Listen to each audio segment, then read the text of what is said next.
कहीं ना कहीं मन में ये टीस थी कि महामहिम राष्ट्रपति जी किसी एक राजनीतिक दल से नहीं बल्कि पूरे राष्ट्र के गौरव से, गरिमा से संबंधित हैं।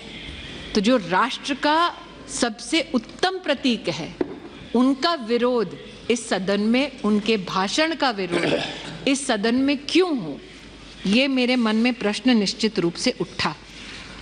लेकिन अगर महामहिम राष्ट्रपति जी के अभिभाषण के पहले पृष्ठ को हम सब पढ़ें तो अमृत काल में स्वर्णिम शब्दों में भारत के भविष्य को उन्होंने उल्लेखित किया।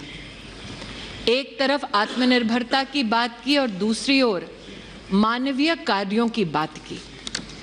और राष्ट्रपति जी ने अपने अभिभाषण में एक नागरिक होने के नाते विशेष, मैं इस बात का गौरव करती हूं कि supreme commander of arm forces ने भारत में पहली बार भारतीय सेना के परमवीर चक्र विजेताओं के नाम पर अंडमान में जो 21 द्वीपों का नामकरण हुआ उसका उल्लेख किया और अपना आनंद व्यक्त किया। ये हमारे पूरे देश के लिए गर्व का विषय। महामहिम राष्ट्रपति जी ने एक तरफ नेशनल वॉर मेमोरियल का उल्लेख किया और दूसरी ओर उन्होंने हम सबको याद दिलाया कि हमारी नौसेना को अब छत्रपति शिवाजी महाराज का दिया हुआ प्रतीक चिन्ह मिला है, जो अब उनकी ध्वजा पर लहराता है, भारत की शान बढ़ाता है। और महामहिम राष्ट्रपति जी के इस उद्बोधन में, अभिभाषण में मात्र 2-3 बिंदुओं पर मैं अमेठी की सांसद के नाते भी आपकी अनुमति से आभार व्यक्त करना चाहती हूँ।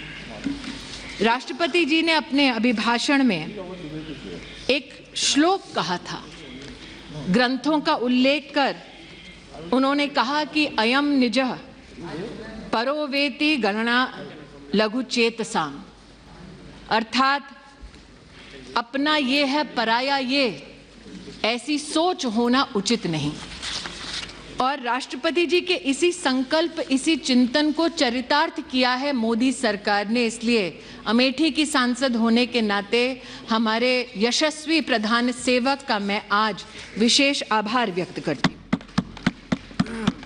क्योंकि अपने पराये की सोच से परे हटकर मेरे संसदीय क्षेत्र में महामहिम राष्ट्रपति जी के अभिभाषण को अगर मैं अमेठी की दृष्टि से देखूं तो हमने क्या पाया, क्योंकि 50 वर्ष खोया बहुत मेरे संसदीय क्षेत्र ने।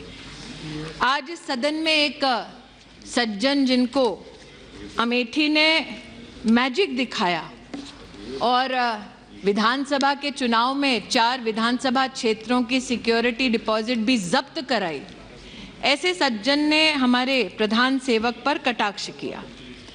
लेकिन मैं अमेठी की ओर से आज इस बात का उल्लेख निश्चित रूप से करना चाहती हूं कि जब रूस के साथ भारत में शस्त्र की दृष्टि से नई तकनीक का संचार हो तो 5,000 करोड़ की लागत की असॉल्ट राइफल की फैक्ट्री अमेठी तब आई जब सांसद भारतीय जनता पार्टी का नहीं था बल्कि कांग्रेस पार्टी का था।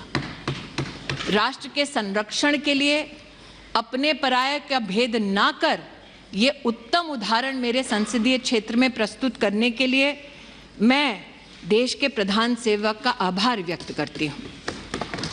महामहिम राष्ट्रपति जी ने अपने अभिभाषण में नारी की प्रतिभा, नारी के योगदान और राष्ट्र के भविष्य के निर्माण में नारी की भूमिका को उल्लेखित किया है। आज इस सदन में हमारी एक वरिष्ठ नेता हैं जो निश्चित रूप से महिलाओं की दृष्टि से महामहिम राष्ट्रपति जी के अभिभाषण पर अपने विचार व्यक्त करेंगी। लेकिन एक छोटा सा अपनी ओर से मेरा प्रयास है कि इस सदन को मैं अवगत कराऊं कि ग्रामीण अंचल में महिलाएं जो सेल्फ हेल्प ग्रुप के माध्यम से अपने परिवार को आर्थिक रूप से सशक्त करते हैं, उनका यूपीए के कार्यकाल में और मोदी सरकार में क्या स्थान रहा। हम सब इस बात को जानते हैं कि एक सदस्य ने यहाँ चुनाव का उल्लेख किया कि एक चुनाव से पहले एक बहुत ही प्रचलित इंटरव्यू था जिसमें विमेन्स एम्पावरमेंट की बार बार बात हुई, लेकिन वो शब्द धरती पर कितने फलीभूत होते हैं उसका मैं एक प्रमाण यहां देना चाहती हूं। 2009 से लेकर 2014 तक देश भर में सिर्फ 19 लाख सेल्फ हेल्प ग्रुप्स को भारत सरकार से सहायता मिलती थी। मोदी सरकार में ये संख्या बढ़कर अब 81 लाख हो गई है। 2009 से लेकर 14 तक जो राशि इन सभी सेल्फ हेल्प ग्रुप्स को दी गई वो लगभग 80,000 करोड़ थी, लेकिन मोदी सरकार में 2014 से लेकर 2022 तक ये राशि बढ़ाकर 4,93,000 करोड़ रुपया की गई। मैं प्रधान सेवक जी का विशेष आभार व्यक्त करती हूं कि विमेन्स डेवलपमेंट के मात्र नारे को ट्रांजिशन करके राष्ट्र का अगर उत्थान करना है तो उसमें अहम भूमिका नारी की होनी चाहिए। मात्र इस एक सेल्फ हेल्प ग्रुप के आवंटन से ही आज वो प्रतिबिंबित होता है कि नारी और विशेषतः ग्रामीण अंचल की महिला की प्रतिभा पर देश के प्रधान सेवक को कितना नाज है और कितना विश्वास है। महोदय, स्वास्थ्य मंत्री जी यहाँ उपस्थित हैं। मैंने सदन में पहले भी कहा, आज भी कहती हूँ, हमारे समाज में, ग्रामीण अंचल में, गरीब तबके में महिला को अगर आप कभी पूछें साल 2014 से पहले कि क्या सार्वजनिक रूप से सर्विक्स कैंसर का और ब्रेस्ट कैंसर का कहीं भी उल्लेख होता था, ग्रामीण अंचल और गरीब तबके की महिला ये कहेगी कि इसका उल्लेख सामाजिक दृष्टिकोण से ना हो, ऐसा नहीं था। साधन उपलब्ध नहीं थे गरीब महिला को, इसलिए वो चर्चा में इस विषय को नहीं लाती थी। आज भी हजारों सैकड़ों महिलाएं ऐसी हैं कि अगर बुखार भी आ जाए तो अपनी नहीं, अपने परिवार की पहले चिंता करती है। मैं आभार व्यक्त करती हूं देश के प्रधान सेवक का और अभिनंदन करती हूं स्वास्थ्य मंत्री जी का कि आयुष्मान भारत योजना के अंतर्गत 31 करोड़ कैंसर की स्क्रीनिंग हुई, जिसमें से लगभग 13 करोड़ से ज्यादा देश की गरीब महिलाएं थी। ऐसा नहीं था उस महिला को पता नहीं था कि ब्रेस्ट का कैंसर हो, सर्विक्स का कैंसर हो तो उसे किस प्रकार की सुविधा चाहिए। वो बोझ नहीं बनना चाहती थी, चर्चा नहीं करना चाहती थी, तिल तिल कर मरती थी। आज आयुष्मान भारत के माध्यम से उसे ये सुरक्षा का कवच दिया, ये आत्मीय और मानवीय काम किया। इन्हीं मानवीय मूल्यों का उल्लेख महामहिम राष्ट्रपति जी के अभिभाषण में था। चूंकि स्वास्थ्य मंत्री यहाँ बैठे हैं, अध्ययनशील है, निशिकांत जी का आज मैंने भाषण सुना, वो मैजिक ऑफ नंबर्स की बात कर रहे थे। 50 लाख से लेकर 90 करोड़ की यात्रा का उल्लेख कर रहे थे। अब हम संसदीय क्षेत्र जो मुख्यतः ग्रामीण है वहाँ से हैं, एक मैजिक वहाँ भी हुआ। और महोदय, आपकी अनुमति से निशिकांत जी ने आज कहा वो सब ऑथेंटिकेट कर सकते हैं, कुछ कागज मैं भी लाई। 1981 में एक फाउंडेशन ने, जो काफी विख्यात है अमेठी में, उन्होंने लगभग 40 एकड़ जमीन ली और वहां की सरकार से कहा, तब सरकार किसकी थी, जो इतिहास के विद्यार्थी हैं वो भली भांति जानते हैं, उसकी प्रति मेरे हाथ में है। वहां पर यह कहा गया कि आप जमीन दे दो 40 एकड़ हमें और हम अमेठी की गरीब जनता के लिए एक मेडिकल कॉलेज बना देंगे। अब 40 एकड़ जमीन का मैजिक 623 रुपए में।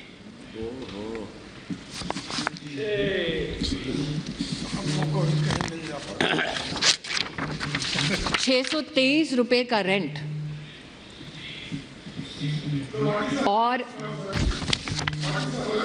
सूरज जी सुनिए, 623 रुपए का रेंट 30 साल तक,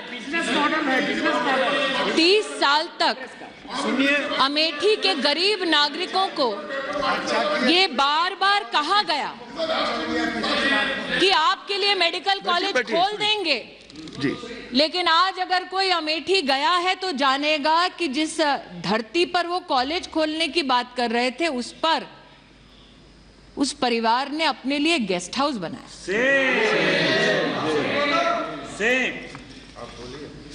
मैंने स्वास्थ्य मंत्री जी का उल्लेख इसलिए किया कि अपना और पराये का भेद ना हो।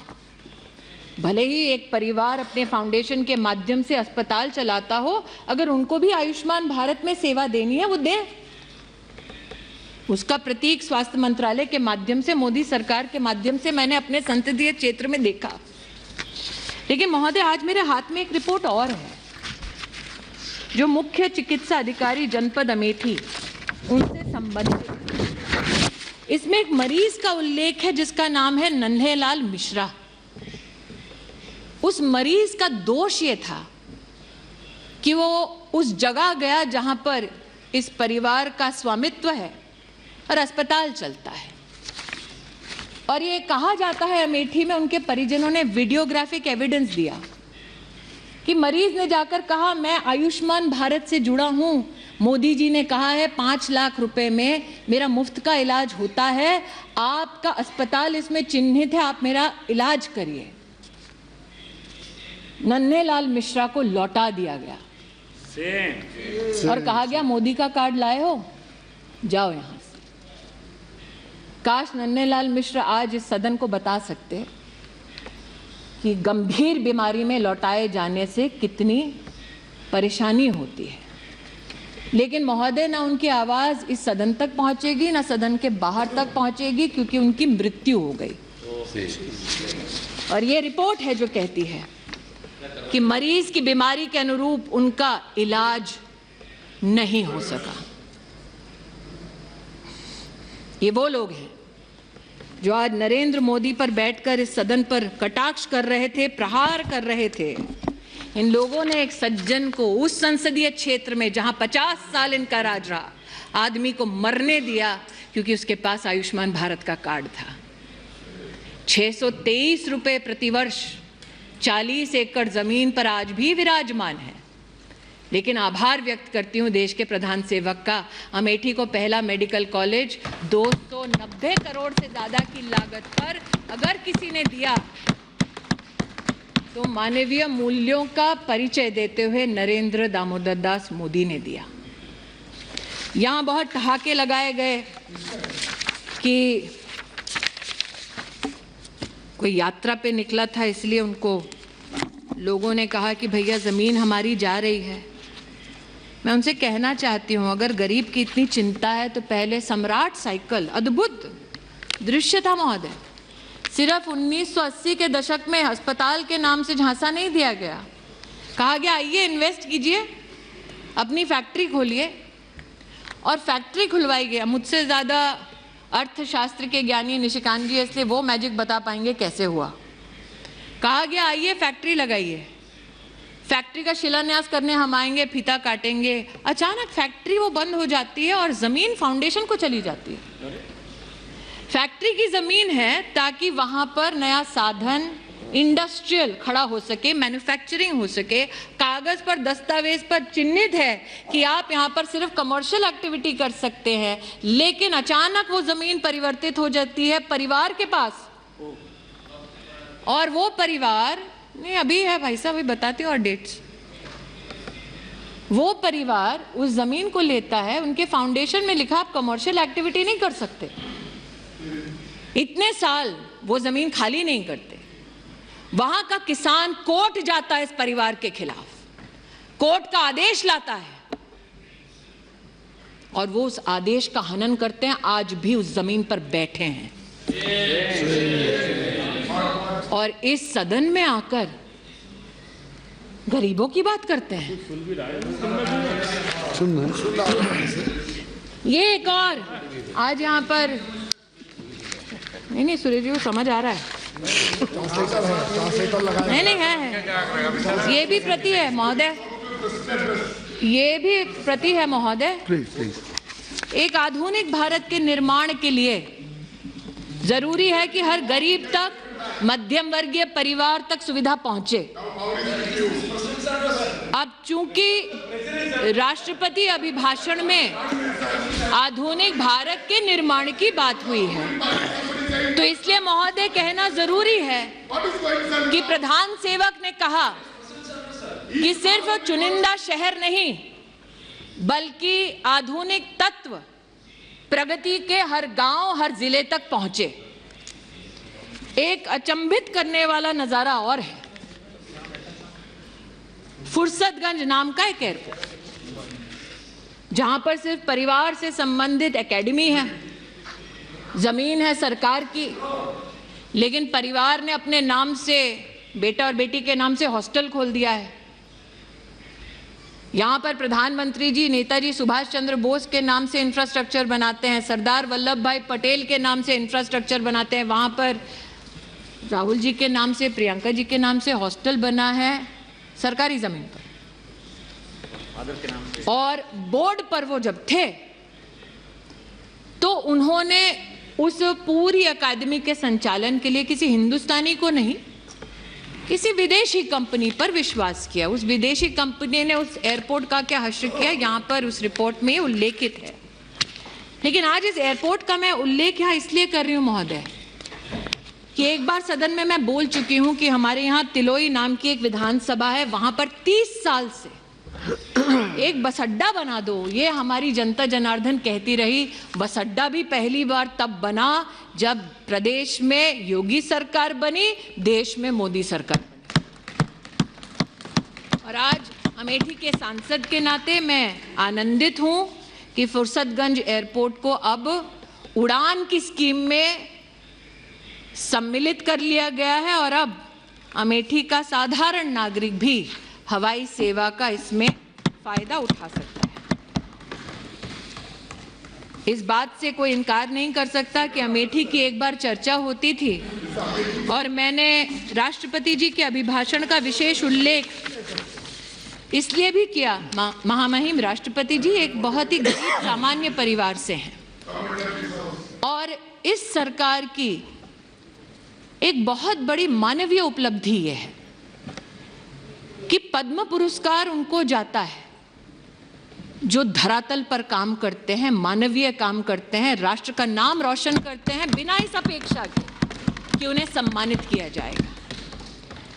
जिसे सालों साल वीआईपी कॉन्स्टिट्यूएंसी कहा जाता था, वहां परिवार से संबंधित नेताओं को तमगा जरूर मिलता था, लेकिन अमेठी में पहली बार एक बेटी को स्पोर्ट्स में पद्म पुरस्कार अगर किसी ने दिया तो वो शोभा अमेठी की बढ़ाई हमारे प्रधान सेवक ने और वो आशीर्वाद दिया महामहिम राष्ट्रपति जी ने। मैं सुधा उस बेटी की ओर से आज आभार व्यक्त करती हूँ। महामहिम राष्ट्रपति जी, हाँ मैं माइनॉरिटीज की भी वो बात करना चाहते हैं। मैं माइनॉरिटीज की भी महोदय, वैसे आपका महोदय निर्देश ये रहता है, आपका ये निर्देश रहता है महोदय कि सिर्फ चेयर जो रानी जी के सुनो, वक्तव्य के अलावा कुछ भी और जो निजी वक्तव्य दे रहे हैं ताकि मैं भाषण अपना बंद कर दूं, उनको ना सुनो। तो मैं बताना चाहूंगी महोदय, महिला और माइनॉरिटी दोनों, जो शायद इनको शर्मसार कर दे, हज की कली पॉलिसी देश में प्रस्तावित हुई और जब इनकी सरकार थी जो इस वक्त चिल्ला रहे हैं, तब हज की एक एक एप्लीकेशन के लिए पैसा लिया जाता था। जो हज पे नहीं जा रहा उससे भी पैसा लिया जाता था और पहली बार फॉर्म के लिए पैसा गरीब मुसलमान को ना भरना पड़े, ऐसी पॉलिसी मोदी सरकार लाई। 50,000 रुपए हज की यात्रा, उसमें कम खर्चा करना पड़ेगा गरीब को, यह भी कदम मोदी सरकार ने उठाया और भारत की तिजोरी से पैसा निकालकर ये नहीं किया, अनुशासित प्रशासनिक ढांचे के माध्यम से ये किया। आज जिस लोन की ये बात करते हैं, जब इनकी सरकार थी तो मात्र 100 करोड़ का लोन इन्होंने दिया अपनी सरकार में। मोदी सरकार ने माइनॉरिटी में 21,000 से ज्यादा छात्रों को 280 करोड़ रुपया से ज्यादा पैसा दिया। ये छलते रहे देश में माइनॉरिटीज को, ये कहते हुए कि ये इनके हमदर्द हैं। और आज जो मुझसे पूछते हैं कि आपने क्या किया, महिला का अगर आप जेंडर बजट देखें महोदय, तो 2014 में जब इनकी सरकार थी और जो बजट अभी घोषित हुआ है, उस पूरे बजट में जेंडर बजट एक मंत्रालय में 130% का इजाफा हुआ है। जवाब दें कि जब इनकी सरकार थी तब इन्होंने महिला को केंद्र बिंदु बनाकर इस प्रकार का आवंटन क्यों नहीं किया। मैं आज दिनकर जी को याद करती हूं। राष्ट्रकवि ने कहा था, प्रण करना है सहज, कठिन है लेकिन उसे निभाना। सबसे बड़ी जांच है व्रत का अंतिम मोल चुकाना। संकल्प मोदी ने किया और इसीलिए आज कीमत चुकाते हैं जब आप बिना किसी तथ्य के उन पर कटाक्ष करते हैं, उन पर आरोप मढ़ते हैं। जिन्होंने आज इस सदन में आरोप मढ़ा वो बताएं कि 40 एकड़ भूमि पर आज भी 623 रुपए क्यों देते हैं, वो भूमि छोड़ते क्यों नहीं और सरकार को वो भूमि लौटाते क्यों नहीं। जिन्होंने आज इस सदन पर कटाक्षों की लहर गिना दी, उनसे पूछती हूं, सम्राट साइकिल अमेठी के किसानों की जमीन आज भी क्यों उस खानदान ने हड़पी है, लौटाते क्यों नहीं कोर्ट ऑर्डर के बावजूद। लेकिन ये मात्र जमीनों की बात नहीं है महोदय, कुछ और तथ्य हैं जो इनको शर्मसार करेंगे। जहां 50 साल एक खानदान ने प्रतिनिधि बनकर इस देश की संवैधानिक स्थानों पर, कुर्सियों पर हक जताया, उन लोगों का उन्होंने क्या हश्र किया आज मैं बताना चाहती हूं। महामहिम राष्ट्रपति जी ने अपने अभिभाषण में कहा कि प्रतिदिन सरकार प्रधानमंत्री आवास योजना के अंतर्गत 11,000 घर बनाती है। मैं कहना चाहती हूं कि अमेठी में महोदय 93,000 घर हमारी सरकार ने बनाकर दिए। मतलब लगभग 4 लाख लोगों के पास अमेठी में सर पर छत नहीं थी महोदय, जहां 50 साल इन लोगों का राज रहा। महोदय आज मैं बताना चाहती हूं, महामहिम राष्ट्रपति जी ने अपने अभिभाषण में उल्लेख किया कि 55,000 गैस के कनेक्शन प्रतिदिन दिए गए सरकार द्वारा। अमेठी में 2,14,440 लोगों को जीवन में पहली बार गैस का कनेक्शन तब मिला जब मोदी की सरकार बनी। ये जानना चाहते हैं क्यों मैं अपने लोगों की बात करूं, क्यों ना करूं। महामहिम राष्ट्रपति जी ने उल्लेख किया कि गरीब को मुसीबत के वक्त मुफ्त का राशन मोदी सरकार ने पहुंचाया। इस वर्ष 2 लाख करोड़ का व्यय हो रहा है। मेरी लोकसभा क्षेत्र में 18,72,000 लोग ऐसे हैं जिनको मुफ्त का राशन मिल रहा है। मैं उनकी ओर से आभार व्यक्त करती, क्यों ना करूं। 305 किलोमीटर सड़कें सिर्फ मेरे एक जनपद में बनी है महोदय।